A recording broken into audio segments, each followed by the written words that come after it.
Todavía me tiemblan las manos al recordar la escena que se armó.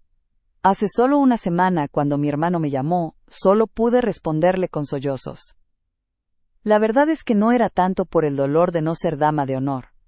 Aunque sí, claro que dolía un montón, sino por la razón real que mi cuñada se había inventado para sacarme de la lista. Escuchen bien esto porque me parece increíble.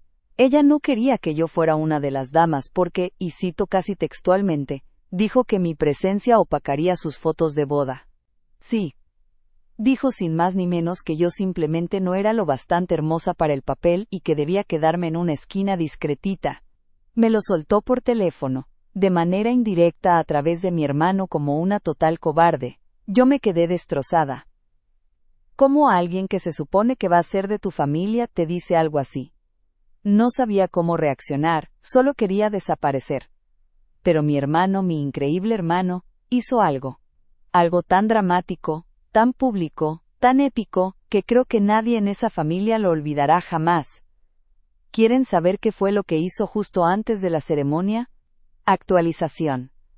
Han pasado 2 días desde la llamada que lo cambió todo. La rabia y la humillación ya habían pasado la etapa de llanto, y ahora se habían instalado como una niebla fría en mi estómago. Mi hermano fue el que me dio la noticia, sí, pero lo hizo con una voz tan apagada, tan llena de vergüenza, que me di cuenta de que él no estaba de acuerdo. Me dijo que había sido un ultimátum de su prometida, y que si yo iba como dama, ella amenazaba con cancelar la boda. ¿Pueden creer el nivel de manipulación? Hasta ese momento, yo había idealizado a mi cuñada. Ella siempre fue la amiga perfecta, la novia tranquila. Pero claro, cuando estás planeando una boda, la gente cambia. La presión, supongo, o al menos, eso intentaba pensar. Pero esta excusa de la belleza era demasiado específica, demasiado cruel. Empecé a recordar detalles pequeños que antes había ignorado. Por ejemplo, cada vez que salíamos a cenar los tres, si yo me ponía un vestido nuevo, o me maquillaba un poco más, ella se volvía extrañamente callada. O aquella vez, hace como 6 meses, cuando me elogiaron mi nuevo trabajo frente a mi cuñado, y ella se apresuró a decir que mi éxito se debía, simplemente a que tengo suerte. Siempre minimizando. Siempre con un comentario sutil casi inaudible que solo yo notaba. No era solo la boda. Era que me había estado sintiendo incómoda a su alrededor durante meses. Cuando mi hermano me llamó para disculparse otra vez, me preguntó si iría a la boda. Le dije que sí, que no iba a dejar que su prometida me sacara de la vida de mi hermano, pero que iría como una invitada cualquiera. Colgué, y de pronto me di cuenta de que había algo más. Esa excusa de opacar las fotos no me cuadraba. Parecía más una cortina de humo que la verdad. Si quería deshacerse de mí, podía haber dicho que había demasiadas damas, o problemas de presupuesto. ¿Por qué atacarme personalmente así? En ese momento, la tristeza se convirtió en una necesidad urgente de saber. Decidí que ya que me habían sacado del cortejo, usaría mi tiempo libre para investigar por mi cuenta. Y si ella estaba ocultando algo mucho peor que simple inseguridad.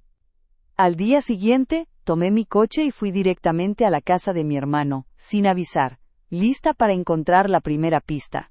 Tenía que ver cómo estaban manejando el estrés de la boda en su casa.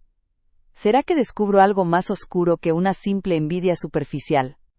Actualización. Pasaron 3 días desde que fui a casa de mi hermano sin avisar. Llegué un sábado por la mañana, justo cuando mi hermano estaba fuera comprando algunas cosas de último momento para el apartamento. Mi cuñada, que estaba trabajando en su portátil en la sala, casi se ahoga con el café al verme. Su cara pasó de la sorpresa a una forzada cortesía en un segundo. Me recibió con esa sonrisa plástica que tanto me molesta, y empezó a darme excusas sobre el estrés de la boda. Yo le dije que venía a ayudar, que quería mantener la paz familiar, y que no se preocupara, que la decisión de las damas estaba bien. Solo quería que se relajara y se sintiera segura. Mientras ella se iba a la cocina a preparar el almuerzo, yo empecé mi búsqueda. No sabía qué buscaba exactamente, pero algo me decía que tenía que estar relacionado con el dinero o con la necesidad de control. En la sala de estar donde siempre dejaban los documentos de la boda, No había nada inusual, solo catálogos de flores y listas de invitados. Pero me fijé en la mesa de centro. Había un sobre de una tintorería que no conocía, y estaba extrañamente arrugado. Lo metí disimuladamente en mi bolsillo. Era un recibo por la limpieza de un vestido de gala, de seda azul, y el nombre de la clienta era el de mi cuñada. Me pareció raro porque la última vez que la vi usar ese vestido fue hace más de un año. Pero lo que realmente me puso los pelos de punta fue lo que encontré en la oficina de mi hermano. Él me había dado una copia de la llave para regar las plantas cuando se iban de viaje.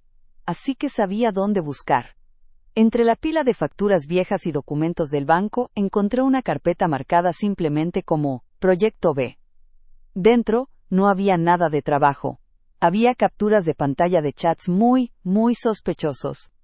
Eran mensajes de texto entre mi cuñada y una amiga que yo no conocía, hablando de un viaje de fin de semana que había ocurrido hace solo un mes, cuando mi hermano me dijo que ella estaba en un retiro de yoga fuera de la ciudad. En los mensajes ella se quejaba de que el viaje había sido aburrido, y que la persona con la que fue, a la que llamaban jefe, era demasiado pegajoso. Había fotos borrosas de ella en un hotel de lujo, con un hombre al que no lograba reconocer. Pero el hallazgo clave no fue ese, sino el último mensaje. Era un recibo digital de una transferencia bancaria a su cuenta, de una cantidad obscena de dinero. La descripción de la transferencia decía: pago inicial por el silencio. ¿Silencio sobre qué? ¿Sobre el viaje? ¿Sobre un amante? Lo que fuera, era evidente que mi cuñada no solo era cruel y envidiosa, sino que estaba metida en algo mucho más grave, algo que implicaba dinero turbio y secretos que podían arruinar a mi hermano. Me dio un escalofrío en la espalda. ¿Quién era ese jefe y por qué le estaba pagando por guardar silencio? En ese momento, sentí que mi investigación ya no se trataba de vengarme por la boda, sino de salvar a mi hermano de una estafa o algo peor. Necesitaba confrontarla con la prueba, pero sabía que si lo hacía de inmediato, ella lo negaría todo. Decidí esperar el momento perfecto. Un evento familiar. Pero antes, tenía que confirmar una última cosa. ¿Quién era la persona que había depositado ese dinero? Con un poco de ingeniería social y usando el recibo de la tintorería como excusa, logré conseguir el número de teléfono que aparecía en la transferencia. Lo busqué en redes sociales. Y ahí estaba. No era un jefe ni un amante. Era su primo, el que acababa de heredar la empresa familiar. Pero, ¿por qué su primo le pagaría por silencio? La respuesta se me ocurrió en un instante.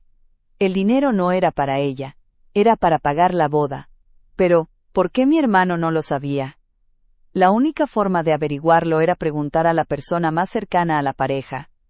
Tenía que llamar a la madre de mi cuñada. ¿Me diría su propia madre la verdad, o encubriría el secreto de su hija? Actualización. Pasaron 4 días, y la boda es en 3. Después de descubrir lo del primo y la transferencia, tenía una bomba de tiempo en mis manos.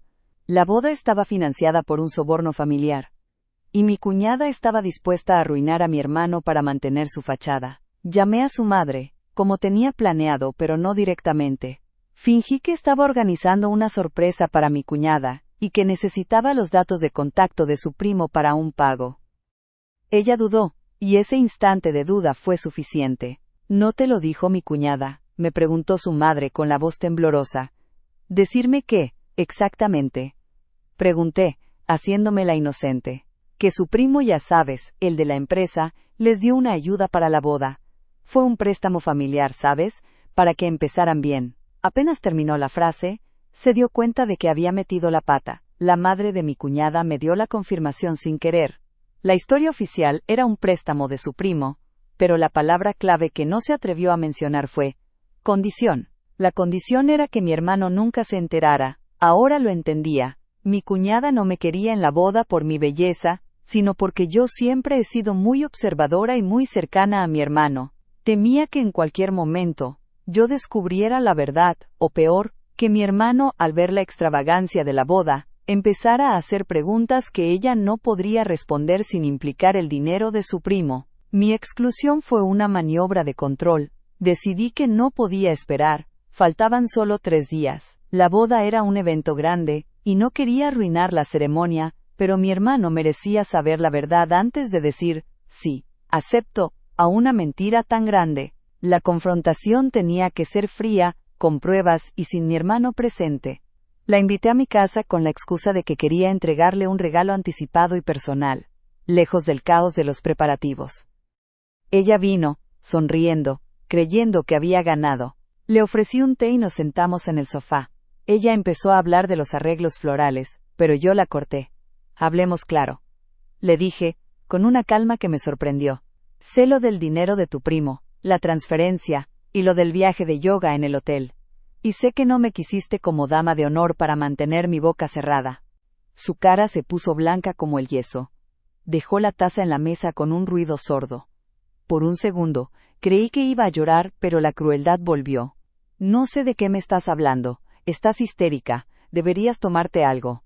¿El pago inicial por el silencio? Dije, sacando las capturas de pantalla de mi móvil y poniéndolas frente a ella. Eso estaba en la carpeta de la oficina de mi hermano. También tengo el recibo de la tintorería. ¿Qué limpiaste, exactamente? ¿El vestido que usaste con tu primo en el retiro de yoga, o el de otra mentira que le contaste a mi hermano? Ella se inclinó hacia adelante. La rabia era palpable. Te lo advierto, déjalo. Esto es entre mi familia y yo. Si se lo dices a tu hermano lo arruinas todo. La boda, su reputación, todo. Él me ama. Te odiará por entrometerte. Yo lo amo a él, le respondí, sin temblar. Y él no merece ser la cobertura de tu secreto. Entonces, en un movimiento rápido, ella intentó arrebatar mi teléfono para borrar las pruebas. Yo lo sujeté con fuerza. Me miró con un odio tan profundo que me asustó. Si abres la boca, siseó, me aseguraré de que tu hermano te crea a mí primero, y te quedarás sola. Me levanté, guardé el móvil y le di el regalo. Era el recibo de la transferencia bancaria, enmarcado en un pequeño portarretratos. Este es el recuerdo de tu secreto, le dije. Y si se lo cuentas a mi hermano antes que yo, haré una cosa. No solo le daré las pruebas, sino que se las haré llegar al primo. Revelaré que no fue un préstamo, sino una extorsión. Y el escándalo va a arruinar su reputación de forma irreparable. Tienes 1 hora para confesar. La dejé sola, pálida y temblando, con su propio secreto enmarcado. ¿Lograría mi cuñada confesar la verdad a mi hermano antes de la boda? ¿O tendría yo que detonar la bomba delante de todos? Actualización. Pasó la hora de ultimátum y ya es la noche anterior a la boda. Mi cuñada no me llamó. Ni un mensaje. Era el silencio más ruidoso que había escuchado nunca. Decidí que no iba a detonar la bomba en la boda. Mi hermano merecía dignidad, no un circo. Así que, con el corazón en la mano, fui a su apartamento esa noche. Mi hermano estaba empacando sus cosas para pasar la noche en casa de un amigo. Una tradición tonta antes de la boda. Y lo encontré solo en la sala, con una expresión de agotamiento que me partió el alma. Necesitamos hablar, le dije, cerrando la puerta detrás de mí. ¿Sobre qué?, me preguntó con una sonrisa forzada. Estoy cansado. Y sabes que la boda es mañana. Exactamente. La boda es mañana y no puedes casarte con este secreto. Respiré hondo. Tu prometida no te dijo la verdad sobre cómo se está pagando esta boda. Le mostré las pruebas de forma metódica. Primero, la captura de pantalla de la transferencia. Luego el recibo de la tintorería, mencionando que fue la fecha del supuesto retiro de yoga. Y finalmente, las conversaciones con su primo, el pago inicial por el silencio. Mientras leía, la sonrisa desapareció de su rostro, reemplazada por una incredulidad lenta que se transformó en dolor puro. Me dijo, con la voz apenas audible, que el primo de ella era conocido por ser un mujeriego y un manipulador, y que mi cuñada había cortado lazos con él hace años. Pero las fechas y el contexto de las conversaciones no mentían. Ella me dijo que la boda la estábamos pagando con nuestros ahorros, y que sus padres nos habían dado el resto como regalo. Jamás mencionó a su primo. Balbuceó, la carpeta de pruebas temblando en sus manos. Le expliqué mi teoría. El primo de ella estaba metido en algo turbio y necesitaba que mi hermano, que es ingeniero civil, y había estado trabajando en un proyecto municipal importante, guardara silencio sobre una falta ética o administrativa. La ayuda para la boda era el soborno. Y la condición era que mi hermano nunca se enterara de su origen real, para que ella pudiera seguir usando la boda como palanca de poder. Y si yo, la persona observadora, estaba cerca, ella perdía el control. De ahí la excusa de la belleza. Mi hermano se derrumbó, no por el dinero sino por la traición. Se levantó y fue directamente a la habitación. Yo lo seguí. Ella estaba allí, empacando también. Mi hermano le puso la carpeta en la cara. ¿Qué es esto?, gritó. Por primera vez en años. Una mentira, respondió ella, con la misma frialdad que había usado conmigo, pero esta vez dirigida a él. ¿De verdad le crees a tu hermana que está celosa de mí por encima de mí? No es tu hermana la que miente, son las pruebas. ¿Por qué me mentiste sobre el dinero? ¿Y sobre tu primo? ¿Y por qué le dijiste a mi hermana que no era suficientemente hermosa para ser tu dama de honor? La voz de mi hermano se quebró al final. Ella se encogió de hombros, y eso fue lo que lo rompió. Claro que le dije eso. ¿No la has visto? Con esa confianza y esa luz, iba a opacarme. La boda era mía, mi momento. Y sí, el dinero de mi primo fue por silencio. Un silencio que tú también ibas a guardar para que yo pudiera tener la boda de mis sueños. No tenías derecho a arruinar esto.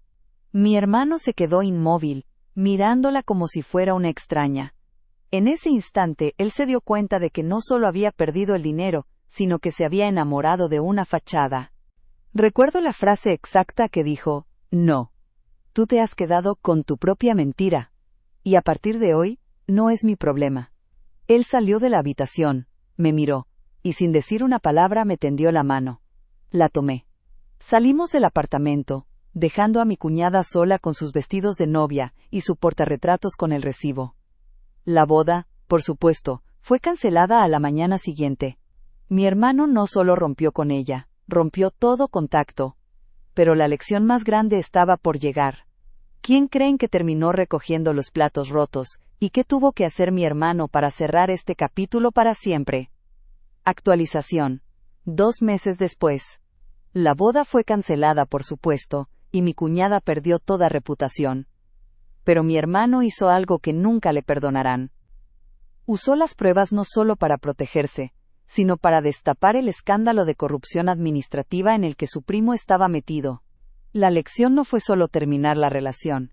La lección fue demostrarle que su integridad valía más que toda la fachada de riqueza. Cuando el escándalo del primo estalló en la prensa, mi cuñada y su familia se quedaron con una ruina social y legal mucho más grande que una boda cancelada. Mi hermano no solo me defendió por no ser lo bastante hermosa, sino que demostró que la belleza de verdad está en la honestidad. Ahora él está en paz, y yo estoy lista para ser la dama de honor en su próxima boda, si es que alguna vez vuelve a confiar en alguien.